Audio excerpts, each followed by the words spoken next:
Hi there, my name's Andy from Dagoro's Grotto. Today on my video blog regarding the Rise of the Kage build for Uncon 5. I've done all the exterior stuff now, all the walls and the stuff, so it's time to do the interior detail.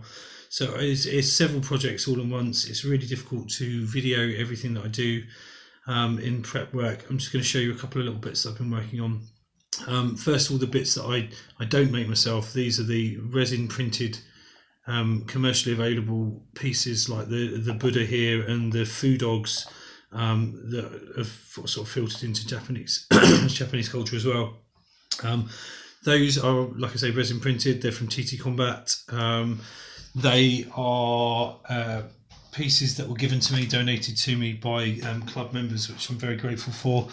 I have some resin printed, resin cast barrels that I got from Debris of War by Anthony Meekins. There's a local man in Minster who makes these. They're beautiful. He also gave me some extra bits, some prototypes that I'm going to show you in the build when we do them, and they're amazing. Those are bits that I can't really build convincingly very well. And sort of for ease, I've bought those or been given those, so I'm very grateful to the people who've done that. Other little bits and pieces I like to make myself. So this little Japanese table, you'll notice is very low down. Like Japanese tend to not have chairs, so trays rather than tables. Again, made out of the coffee stirrers that I used for the floors and supports for the build. Just in that antique pine dip as well. I've covered it in a little bit of tissue paper to represent a cloth. I just painted purple with a little bit of a gold Sharpie to put a pattern on it. And some paper that I dipped in tea bag, used tea bags, so give it that kind of brown parchment staining. The little flowers were from the tree build you can see that I did earlier on in the build, and some of these little beads that I cut in half to make the vase, so that's quite a nice little piece that I make that will go into the build. And the other thing is the Japanese bathhouse. I'm going to show you how to do the Japanese bath. It's essentially blue foam that I used to build the flooring for the build itself, the surface I should say. It's just under tile heating flooring. And I've just laid it up, painted it in a stone colour, and used some of the coffee stirrers to do a plank steps. I've also made some little hand towels which I'm going to glue to the build, so it gives it just a little bit of extra colour and character, if you like. So just a little bit of PVA glue, just to stick it on. I'm not in any hurry to get that on there, and that will go on there just to add a little bit of character. Like I say, I've got some other sort of rolled up ones which I'm going to put to the side after I've done the water part to this, and I'm going to show you how to do the water part in a second. So to do the water then, I'm going to use this resin. It's a 2-part epoxy resin that I use for all of my water effects. This is actually a bit of a waste really, because of due to the size of it, but I need to give it a go. It's a 2-part epoxy, so you've got to make sure there's an equal amount going in, which at this point there isn't.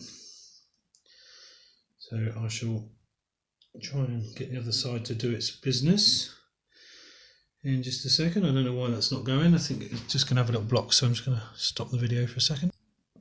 So sorry about that. Just had to chop the end off the delivery syringe for this. I'm just going to make sure they're even. Block that one off for a second. Because it's a 2-part epoxy resin, you've got to make sure the amount that you're putting in is equal, obviously. So I'm just going to finish the pour, and then we mix them together. So I'll just do a little bit more.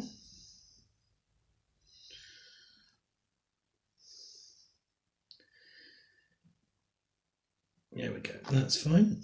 Just pull those back so they don't give any more. And you have to be quite thorough with the mix. I know I haven't videoed this before. You get a little plastic stirrer. Normally I pre-mix and then pour, but to be fair, I don't think I really needed to in this one. So it's just a simple mix it really well together. It doesn't matter so much if you splash up the sides because it's just going to make them a bit more of a wet effect. Put some, make sure the towel is sort of half submerged in there just to give it a little bit of character. And what you need to do is you need the mixture to go a bit silvery, which shows you that it's completely mixed. Once it's gone silvery, you can just smooth it out a little bit and then just make sure you're getting all of the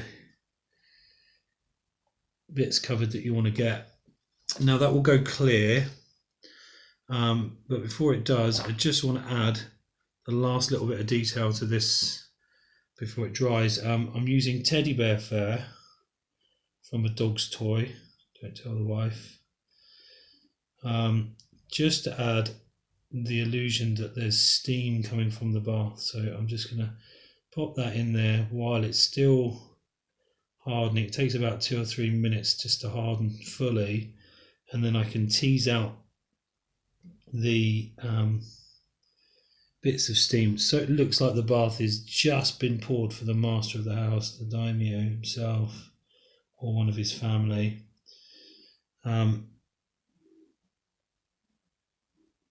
So I've just done that. Hopefully you can see that it's going to start to harden any minute now, but hopefully that looks fairly decent, and I'll bring that up to the camera so you can see.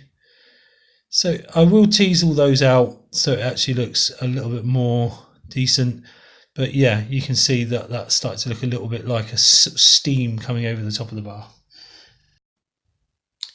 And there you have it. That's the finished build. All the towels are in place and the steam's steaming up. So hope you enjoyed this build. Mine has been Andy from Kage Grotto.